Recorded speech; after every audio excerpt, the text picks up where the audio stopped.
Yeah, man. I want to welcome my big brother, one of my big brothers from UDC, Mr. Yusef Chisholm. I've known Yusef a long time. Yeah. You know, you remember when I stepped foot in UDC, Right. and you know, always looked up to him musically as a musical big brother, and glad to have him here for the Meet the Artist series.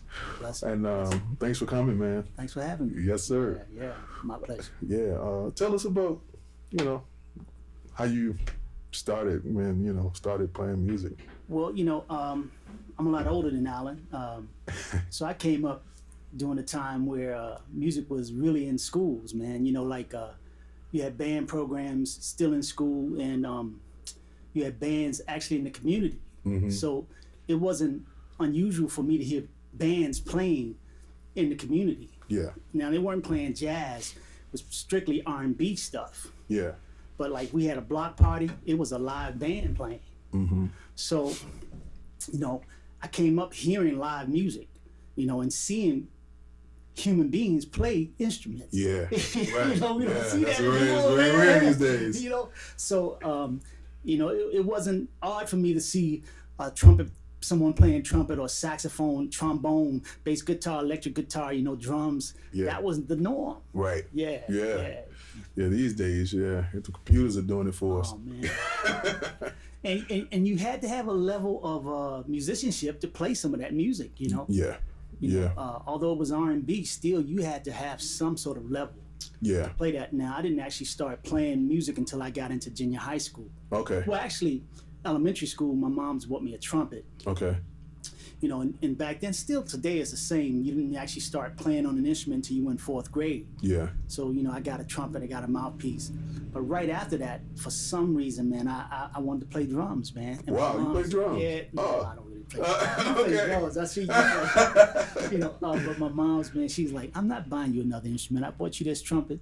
So you play this trumpet, but I wanted a drum. So, you know, I actually got a paper route in my neighborhood, man, getting up at 6 in the morning to serve papers. Made enough. I think the drum set was maybe $200 or something, you know, something like that. Maybe not that much. But I made enough money to buy that drum set, and I quit that paper route right after I got the drum set. You know? Right. But, you know, I didn't stay with it, man. I ended up going to, I ended up going back to trumpet. And when I got into junior high school, Shaw Junior High School, the band director was Mr. Lloyd Hoover. And at that time, Shaw had a very popular marching band, very big band. And when I went in to play, he had about 20 trumpet players. He was like, I don't need another trumpet player. And I was a big child, man. You know, I wasn't a small child. And so he's like, but you're pretty big. I need some tuba players. Oh, dang. I was like, man, I don't play tuba, but I wanted to be in this band, man. Yeah. I mean, I wanted to get in this band, so I ended up switching and playing tuba. Oh, you play? Okay. Yeah. Wow. Were your parents musically inclined, or did they play music in the house? Or You know, of course, yeah. My brother, before he passed away, he had a very wide selection of albums. You know, I mean, he had to have over 200 or 300 albums, man, in the house. So he was definitely, he was a vocalist, so he was actually into music.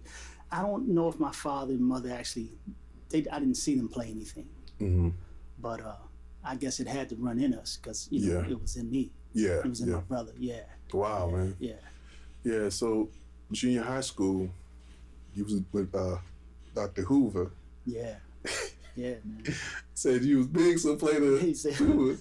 So I don't need no more trumpet players. Man. Yeah, I got 100 of them over there. Yeah. And he did. He had a lot of trumpet players. Man, so what was the switch to, how did that switch to bass come? Actually, he had one of his advanced students help me with the tuba. But you know what, man? I've always had a love. Like now, I have a trumpet at home, and I'll pick it up and play scales. My son plays trumpet. Oh yeah, and I've always had a love for trumpet, and still today, Okay. I have a love for trumpet. But to answer your question, he had one of his advanced students get me started on tuba, or sousaphone actually, and you know, I guess because I had the embouchure, I mean, I could buzz and things like that. It was a matter of just getting fitted for that larger mouthpiece. Yeah. So it fit, you know. Yeah, I wanted to be in the band, so I was You up gonna for make it. it work? Yeah. Yeah. So did you, when did you switch to, Wow, years later, man. it was years later. But again, going back to the community having live bands. I actually remember, man, when bass became my passion. I think I was in high school, probably like 9th grade or something. No, 10th grade, because back then junior high school went to 7th to 9th. Seeing a band play. Back then I lived in the Shaw community, and so they had this like amphitheater out in front of the Shaw Junior High School. Had a live band playing, and this guy was playing I remember he's playing a Gibson bass guitar, but it looked like a guitar, electric guitar. And the whole show, man, I was focused on this guy playing this bass, man. Oh wow. And after that, I was like, I want a bass. Did you figure out who that was? Nah, man, I don't, man. I don't even remember the band that Okay. was performing. Because back then, man, I mean, it was a lot of community bands. Oh, okay. You know what I mean? Okay. I mean, again, having live music around us wasn't an unusual thing like it is now. You know what I mean? Yeah. But right after seeing this guy play, I went back to my mom and said, Mom, I want a bass. Oh, You know, she's like, what? She like, now you want a bass? Yo, no Right. bass, boy. But eventually she did buy me a bass. I got and I still have that bass. I got a Wow. Gibson Grabber. Yeah, still have the bass at home. Is it full scale or was it short It's a scale? it's a full scale. Okay. Yeah. Gibson Grabber, and She bought that for me.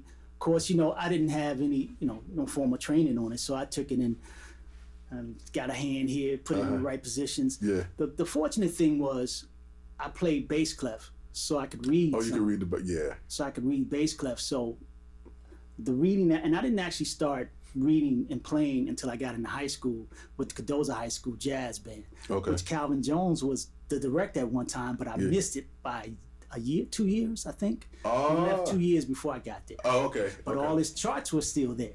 Oh, really? Because he did a lot of handwritten charts, man. So Richard Gill was the band director at that time. Mm-hmm. I was heavy into marching bands, so I really wasn't into the serious thing, man. Ironically, funny thing is, when I went to Cardozo, I think Duke Ellington wasn't just opening, but they were offering scholarships for students to come into Duke Ellington. Oh, really? Okay. And they offered me a scholarship to go to Duke Ellington, but I wanted to be in marching band so bad, and Cardozo was so popular. I was like, I'm going to go to Cardozo. Oh, my friends going to Cardozo. Now I sit back and I think about it. I was like, man, that would have maybe, I don't know. You know what? I got a story about Duke Ellington too, because I had a piano teacher when I was a teenager, and I told her I wanted to go to Duke Ellington. And at the time, I could just play everything I knew by ear. And I was trying to read a little bit, but I was playing gospel and stuff. Yeah. She was like, "Well, you'll never make it into Duke Ellington." Wow. And I was like, "Okay." And so I never went back to her. So I never tried out for Duke Ellington. Just small. Yeah. Man. Yeah. And I was like, man, I wouldn't. Where would I be if I would have went to Duke Ellington? Because because of the music program, but. Yeah, life, everybody has their path, man. Yeah. But to go back to what you were saying about that teacher saying that you would never make it in Duke Ellington, a lot of that is self. For that teacher had a low self-esteem about themselves. And they pushed that on you. Yeah. You know what I mean, and that's unfortunate. Yeah, I mean, you telling a kid that, really, Yeah.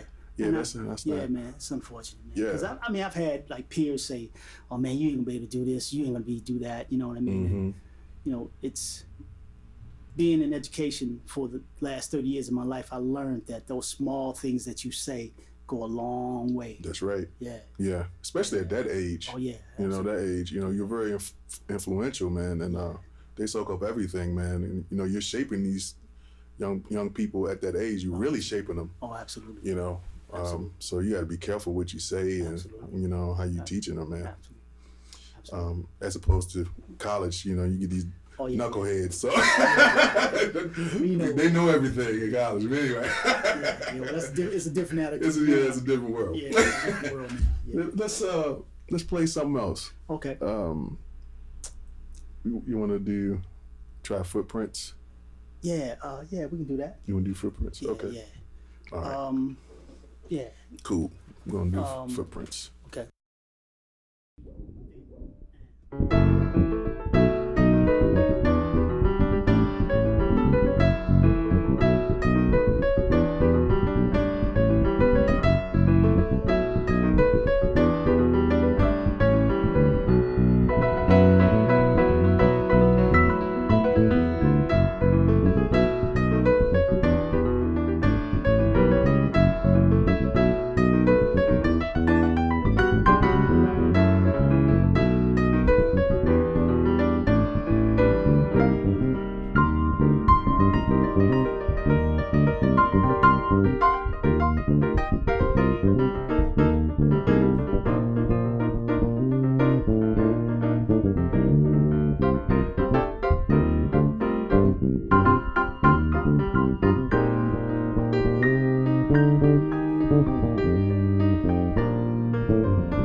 Okay, we're back with my man Yusef, and we're gonna continue to talk about his journey. You know, because life is a journey, definitely a journey, and it takes you all kinds of places. Absolutely, man. And Absolutely. so when you were at high school, and you know, your journey in high school. So who were like some of your, let's talk about, I guess, your influences musically when you were coming up. What kind of music did you like when you were like high school? What kind of music?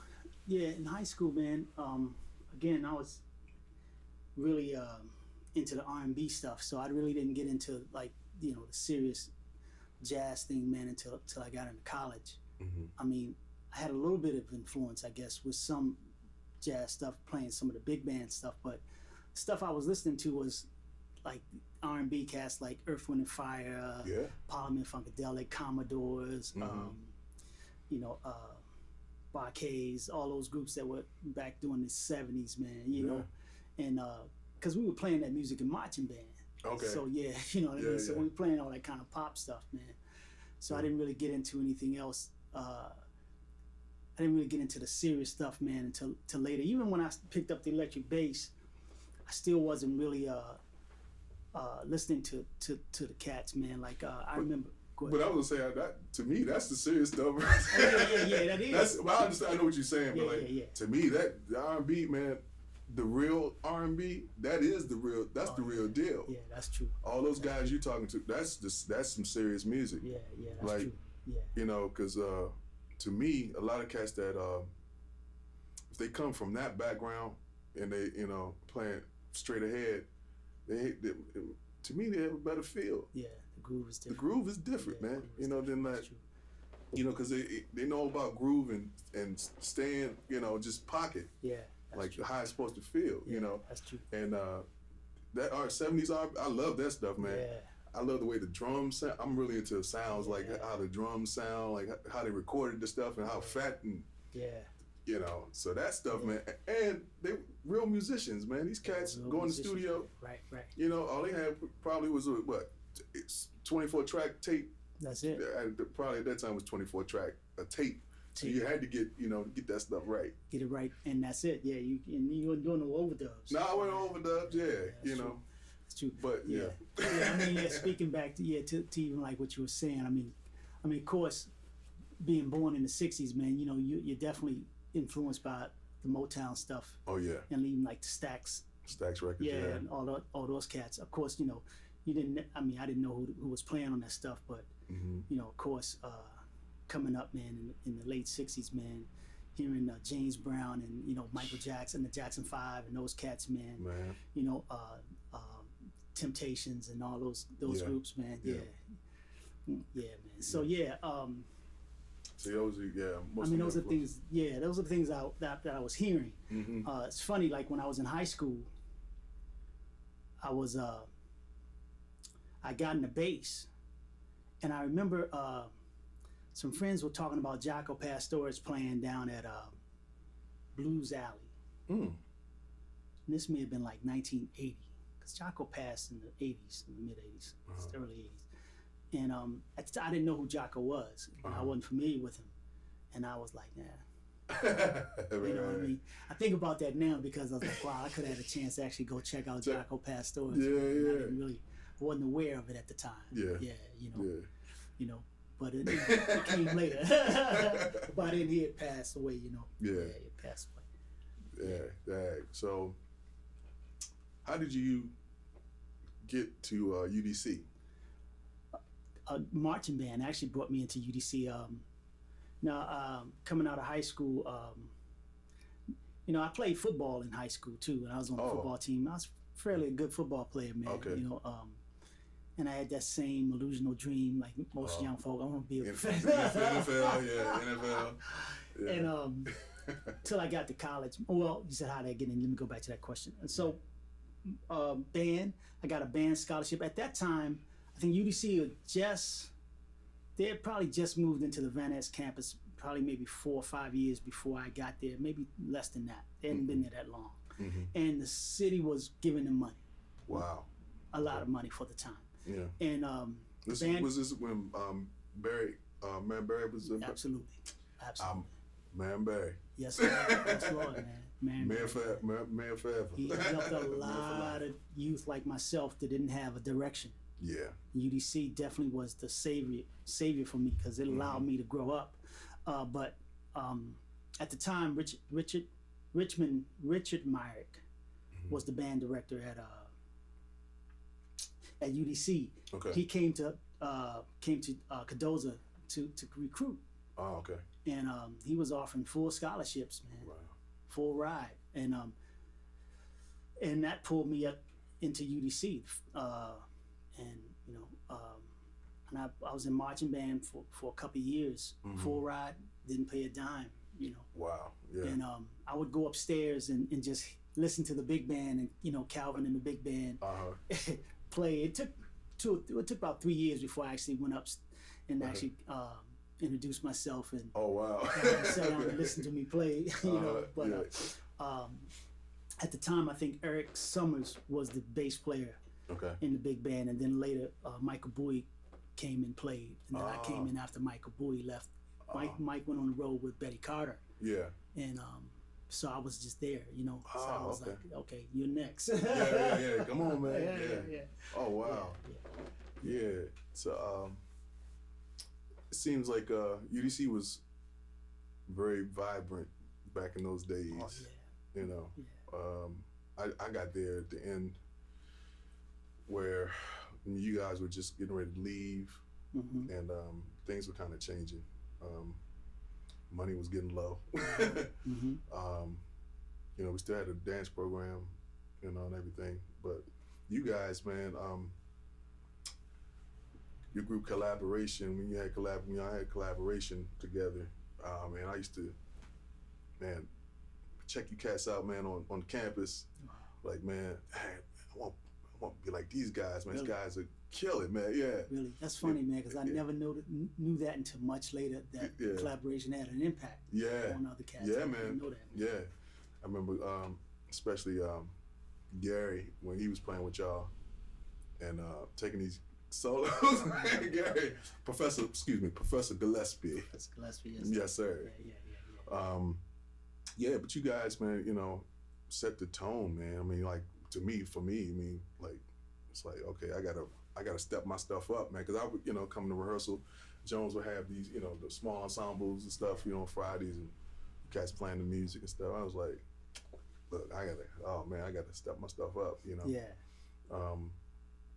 What are some of the things, like, so you got some Jones stories? Yeah. Some PG rated. Yeah, we all got those, man. Right. Jones was definitely a spiritual and loving guy, man.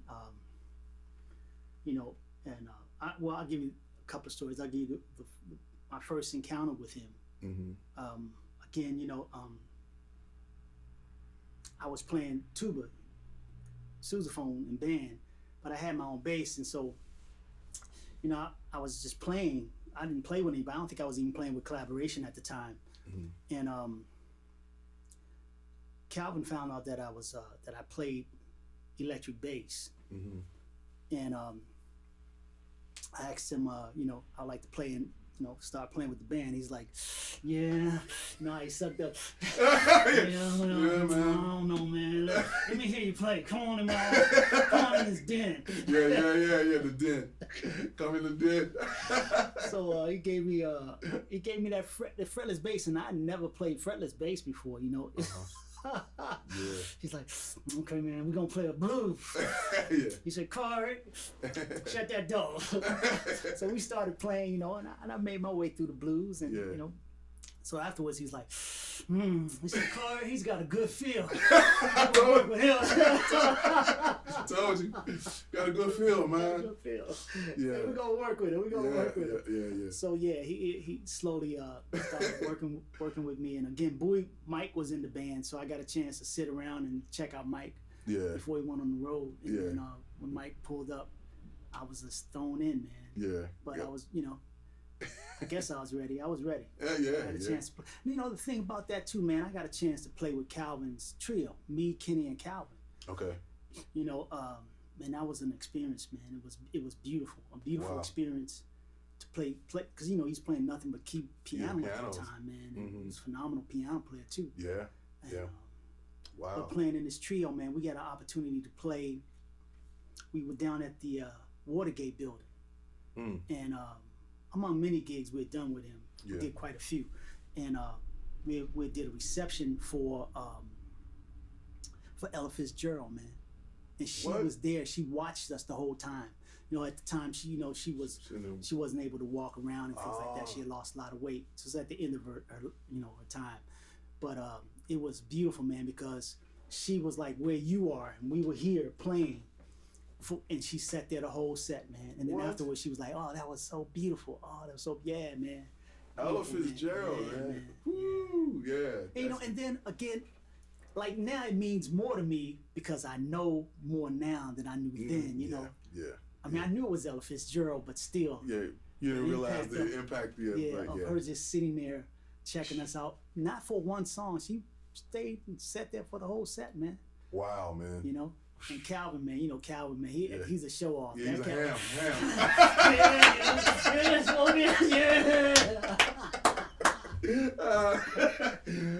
CJ. Yeah, man. He was in his mode, man. Oh, man. Character play, man. Wow, I remember, that reminds me of a story about, I did a gig for, who called me on this? I think Keita Betts called me on this gig to play with him and Clark Terry, man. Wow. And I didn't realize the importance of that gig. I mean, I did the gig, and I knew about Clark Terry, and it was for like some medical association or something. I'm sitting here like, man, Clark Terry's here playing for like this gig that people just walking around, eating hors d'oeuvres, you know. I'm like, this is Clark Terry, man. Like, are these people? Yeah. Do they know who this is? Yeah. And Keita Betts. Yeah. You know, and later on, I realized, like, dang, man, I played with Clark Terry, Clark Terry, man. Terry, yeah. You know, played with Duke Ellington. Right. You know. Right. So, you know. Yeah, I know. Yeah, man. My first encounter with Keita Betts, man, when I was at UDC, again, there were a lot of changes going on by the time I started playing in the jazz band. I was a tuba major, but I wanted to switch to bass. And at the time, they had a professor there. His name was Dr. Seuss. Dr. Seuss. Yeah. Dr. Seuss. Yeah. What German cat played, but when I wanted to make the switch over to acoustic bass, he left that year. Okay. And they brought in Carol DeShields. Oh yeah. And I took 2 lessons with Carol. Yeah. And Carol got the gig down south. Oh, at ECU. Yeah. He left, man. Wow. I mean, Carol was beautiful, man. I think I don't know what would have turned out if he would have stayed and I'd had an opportunity to really study with him. You know, because I was brand new, man. He was just so beautiful, man. The way he approached, you know. He dealt with the person, man. You know, he knew that I was shy, I was nervous. You know what I mean? And he knew I was brand new at this instrument, but he was just so personal and passionate, man. Yeah. It made me feel like, okay, you can do this, man. Yeah. You know, and then he left. And then they got some lessons set up for me to study with Keita. Whoa. You know, I'm glad I got a chance to meet and study with Keita, but Keita was not the cat for beginners. Oh, and yeah. I understand. Keita you need to know how to stuff. play. I'll give you a story. My first lesson with Keita, man. Now again, I'm brand new at acoustic bass. I've been playing electric, so I just barely know how to put my hands in place at this time. Yeah. But Keita, my first lesson, Keita says, we went in his basement, man. He was cool, you know, he was very cool. And I first started playing with him, and I'm still working on this now. Keita says, man, who you mad at? I say, huh? So what you mad about? So I said, well, all that frowning up when you play for it. Nah, I don't frown up, relax, you know, which is important, man. I mean, you know, to relax the body and not become tense. Yeah. But the thing that he did, that the next thing he did was he put a record on. He said, play your note G. And I played G. And he says, what key is that in? The song. Again, I mean, you know, this is like new to me, man. I mean, we never even got to where to place the hand there on the bass, how to hold a bow, and none of that stuff, how to stand on. And I was like, I don't know. It's like, he says, well, but I understand it now. He says, you should be able to, if G is your center tone, you should be able to relate any other tone to that G. Yeah, figure it out. Interval-wise. Yeah, yep. Now, I'm still working that out today, but I understand exactly what he meant now. But back, 30 years ago, man, it's like... Yeah. You know, and the funny thing is, when I first went down there, he played something on the bass, and it blew me away. So you already like, dang. Yeah, and so I'm just gonna say maybe he didn't really have an approach for beginners, straight out beginners. If I would have come in there with some stuff behind me already, I would have gotten more out of that.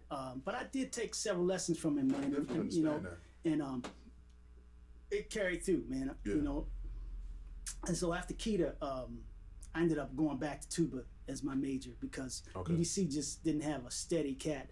And later Novacell came in to be the director. The bass, but there was there wasn't a steady person to really focus on. Focus on that bass, Wow, man. Yeah. I got a chance to play with Keita a couple of times.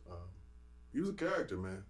Character cat. Yeah, well, you know, when I started teaching at Ballou, there was a program in place that Keita worked with, what was it called?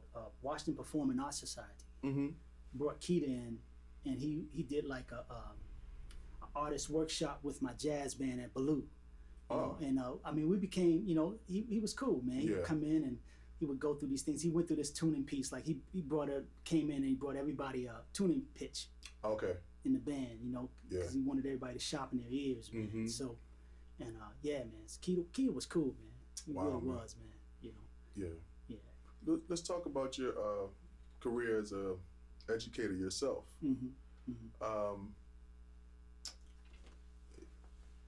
What is it like? I mean, because you just like this year, last year you retired. After 30 years of teaching in DC public schools. I mean, I just want to say I commend you.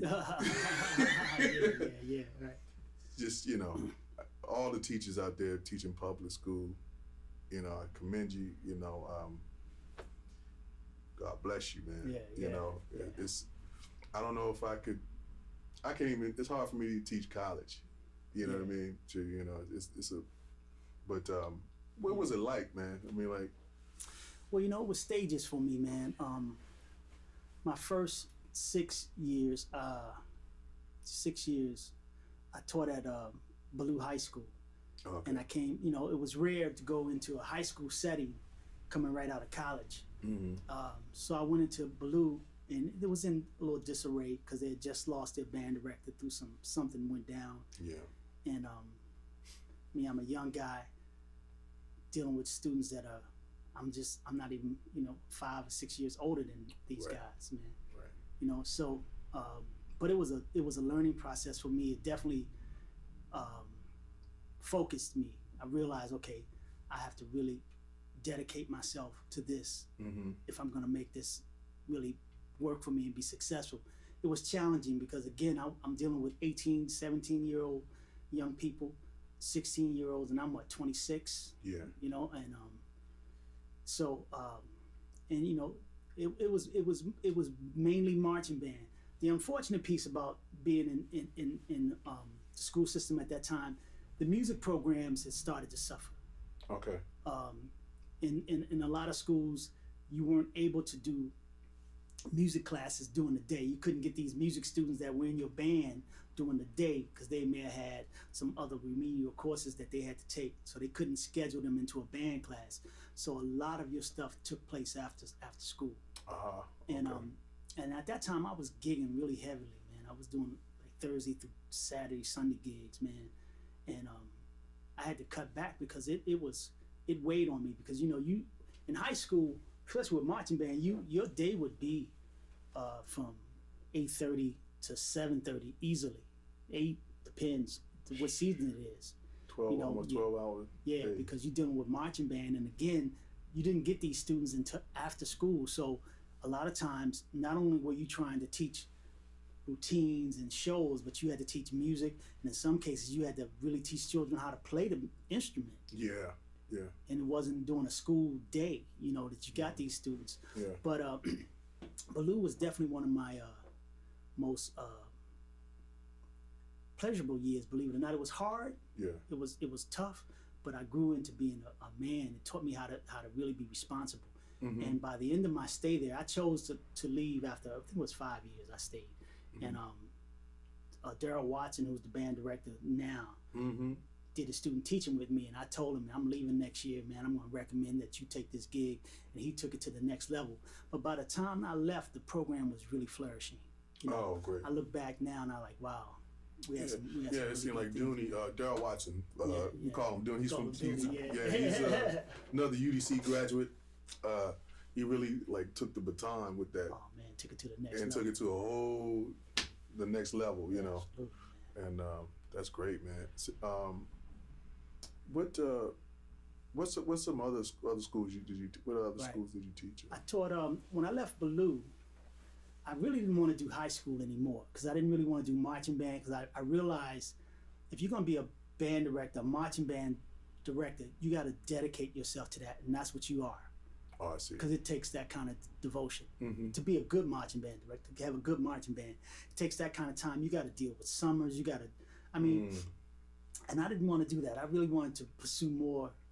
I wanted to do music and play a little bit more. Yeah. You know, so I left thinking that I could do middle school. So I went to Douglas Middle School at the time. Kenny Dickerson was the director there, and the principal that was at Douglas, she had left. She was assistant principal at Ballou. She left Ballou to go to Douglas, and so she brought me over to assist Kenny Dickerson with the band program. So I was there for a year, but you know, with school system and the cuts and all that, they cut the music program again, and so they couldn't afford to keep both of us in place. Okay. So I left Douglas and I went to Anacostia. Yeah. And the only reason I went to Anacostia at the time, Anacostia was set up as an academy. So they had broken this high school down into academies. Excuse me. And so they had an academy, a music academy. Oh, wow. And all I was going to do was do a jazz program at that time. Okay. For the first year, it was beautiful, man. It worked that way. It was worked as an academy, man. But again, the bureaucracy of the school system and cuts and things that cut the program, and ended up that academy format fell to the ground, and I ended up doing marching band again, which was interesting. I mean, and I stayed at Anacostia, I think, for about another 5 years, and I had the same issues that I had more issues at Anacostia than I did at Ballou. I wasn't able to get any students, very few students that were band students in class. I did a lot of general music classes at Anacostia. Okay. And again, I had to do a lot of stuff after school. We made it work, but it was a job. And then after Anacostia, I got an opportunity to go to Hardy Middle School. And Hardy Middle School is where I ended my career. In Hardy Middle School, the principal, Patrick Pope, wanted a music program. He wanted a music program that was in-house, because before then, their music program was being filtered through Fillmore. Oh, Fillmore Arts, yeah. He wanted more control over his program. So I went in, talked with him. I said, listen, man, give me all of your 6th graders and all of your 7th graders. No, at first I said, give me all your 6th graders. And I said, by the end of the year, we'll have a band sitting on stage for graduation. Wow. And he looked at me like, he's like, really? Yeah. And when that happened, all the doors opened. Good. For me, he was like, okay, what do you want? What do you want? What do you want? Wow. And it was the first time I can say, man, that I actually, and it's funny, he would laugh at me. He says, man, he said, I would go in there and thank him. I said, man, I want to thank you for letting me teach. He says, what? And I told him, in these high schools, I didn't teach classes during the day. And he was like, what? It's like, man, no, I did all this stuff after school, man. This is the first time I've actually had classes, music classes, where I had music students. I mean, I had classes during the day, but they were like general music classes, and these students didn't want to play band. Yeah. So, but at Hardy, I actually got band students that were going to be in band. Yeah. So I was teaching students, man. Oh, it made a big difference. It made a difference. And so I spent, I think, about 15 years at Hardy, man. Much longer than I thought I would. Wow, and, 15 years. Yeah. That's some dedication. Yeah, I mean, under Patrick Pope, the program flourished. It really flourished. We ended up doing marching band. The program got so large that we had to bring another band director in, and we brought in.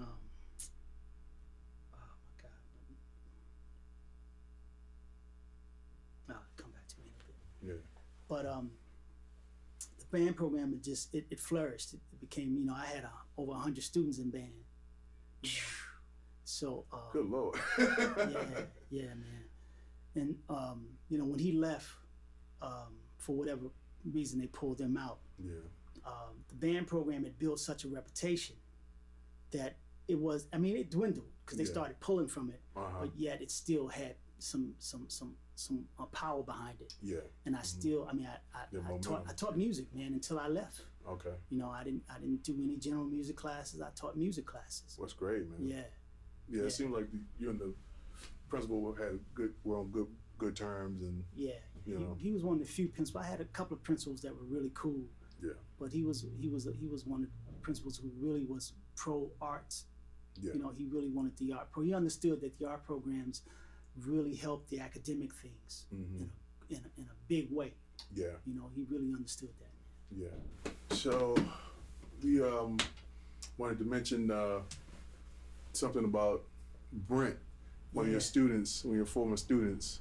Yeah, Brent wasn't a student of mine. Brent did his student teaching at Hardy Middle School. And the next year, the band program had gotten so large, so big at that point that I asked him if he would, want to come in and teach woodwinds. And he did. He came in for a year, and we worked together. And it was beautiful, man. Brent's so talented, man. Yeah. Beautiful cat. Yes. And but of course, he wanted to pursue his playing thing. And so the next year, I think he went overseas. He went to China to continue to play, man. But he was a really big part of helping that program to grow. Yeah, shout out to Brent Burkhead, man. Absolutely. Incredible saxophonist now living in New York City. Yeah, absolutely. Yeah, my man. Yeah. Yeah, man. But, again, I appreciate you, man. I appreciate your work in the community, because I mean that's important, man. Because all those students that high school and middle school, man, it determines whether what they want to do as far as music is, and UDC is always looking for looking for some students, and so they, you're the first. It's like you guys in the public school system are important influence on whether or not they want to do music. So I mean, being one of the reasons I wanted to go to middle school, because I realized from all the cuts that a lot of the high school programs are really suffering, because there was no feeder systems anymore, sending children from the middle schools to the high schools with some. I mean, I would have, and even myself, I understood that if I found, as a high school band director, if I could find a child that could play one scale coming into high school, man, I was like ecstatic. Yeah, because you got something to work with. Yeah, man, and it was like finding a needle in a haystack. It was rare to find a child coming into, especially when I was at Anacostia, because there was no feeder system. To go back to the Anacostia story, one year I had a principal, Mildred Musgrove. She was a beautiful lady. She allowed me to go to the middle school that was connected to Anacostia, Kramer Middle School, split my day under her salary, work a half day at Kramer, and then come back to Anacostia for a half day, which allowed me to build a program where I had a feeder. And it worked.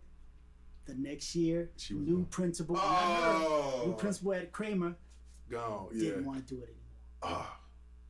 It's crazy, man. This Kramer, they didn't even have to pay for it. All they had to do was set up the classes and put the students in there. Anacostia was paying the bill. Oh, man. Why? Just because, man. That's what I mean. They're just, Man. But going to middle school allowed me to help feed into some of the high schools. Like Hardy was adjacent to like Duke Ellington, Wilson Senior High School, but students from Hardy sort of came from all around the city. Yeah. You know what I mean? Yeah, but a lot of the direct feed was definitely Wilson. Wow. To close it out, what are some, I guess, words of encouragement for some students that they're thinking about becoming a musician, or maybe they don't know what they want to do, could you, just something you could speak to? Yeah. Well, we live in a different time now where information is just out there. Students can get it online. But the one thing I would say to any student, that any person, any age, who really, really wants to move forward into music, understand that you're dealing with an art form that is both physical and spiritual. And I know for me, I would always say this: music saved my life, and it really did. Because like people say, God saved my life. Well, music and God are one and the same, because it's physical. You can, like, this is the physical part of the music. Yeah. But this is the spiritual side of it. You can't see that sound. You know what I mean? And so music can touch you in various ways. It can touch you through your body, where people just go, "That's my song," and they get up and boogaloo. Because it's touched the body. It can touch you. It's like intellectually. Thank you. Where where it just affects you and takes you to a whole nother place. Yeah. You know what I mean? It can it can soothe you. You know what I mean? So it's a very spiritual thing. So I would say to like any student that's moving into this art form, understand that you're moving into something that's very powerful and that the world really needs today. Yes, sir. Because the world is in it. And when I say the world, I'm saying people. The planet itself is fine. Right. And as long as we have the musicians who are putting the music out, that's going to help heal the planet and keep the planet healthy, and stay in touch with the planet. Not only are you helping the planet, but you're helping yourself. You know what I mean? You're keeping those vital energies within yourself flowing. Yeah. I told my last year at Hardy, had some really good young players come through. Yeah. And I was telling some of the players that you can do something other people can't do. You can actually go back and play with Charlie Parker. Oh, you can go back and play with a Miles Davis. You can put that record on and you can play that music with him, and you become a part of that energy that was left there. Yeah. Yep. That's deep, man. That is. That's seriously deep, man. Yeah. So, for me, if this year really not being as active as I once was, it allowed me to really go back and work on some things and come more in tune. But I mean, I love playing with other musicians, but the fact that I can just be in tune with this music spiritually keeps me going. You know what I mean? So for any young person or any old person that's pursuing this music and want to continue to play it, just know that you're a part of something a lot bigger than what you think. Yeah. It's so spiritual. It's not like basketball, football, or any of these other kind of sports and things like that. It's so much deeper than that. Yeah. You know what I mean? And the impact that you leave, and you don't have to be the Charlie Parkers of the music world to leave an impact. You know what I mean? That's true. So yeah, because we do need musicians and artists that are what they say grassroots. Here, not everybody's going to be famous and have the big names, but like you say, you can have an impact in your community with your art form and your expertise of whatever you do, and that's important, So, and closing, let's play another song, and again, I would like to thank my man Yusef Chisholm. Always a pleasure, man, to play with you and see you. And my pleasure. We're actually working on he's actually working on a project now, and I'm honored to be a part of it. And so look out two singles out that were recorded right here in Allyn Studio. When I Say Goodbye /Hello, and the second single that's out now is called Umbrella. Yeah. And they're both on all the download and streaming sites. So get a chance, check it out. Yes. Done right here, man. Divine Order Studios. Yes, sir. Yeah. Thanks again. And what do you want to play? That's a good question. We're going to figure something out to play. Yeah. All right. Thank you. Peace. And see you in class. So we're going to do what? It's a tune I wrote called The Wedding. Most people, when they hear this song, they think of why not think of a wedding, But that really wasn't the reason. I didn't write it with that concept. I wrote it with the reason I used the word the wedding because to me, the wedding symbolizes bringing something together, energies together. And so, so this tune for me was about bringing energies together, hopefully female, male energy, but just bringing energy together in general, man. Musically, bringing energy together. Again, doing this duet with Allyn, that bringing that energy together. Yes, sir. So I figure like this is a perfect tune to play. And see what happens with it. Oh yeah, that's cool. Work this thing out. So. Great, yeah. The Wedding. Yeah.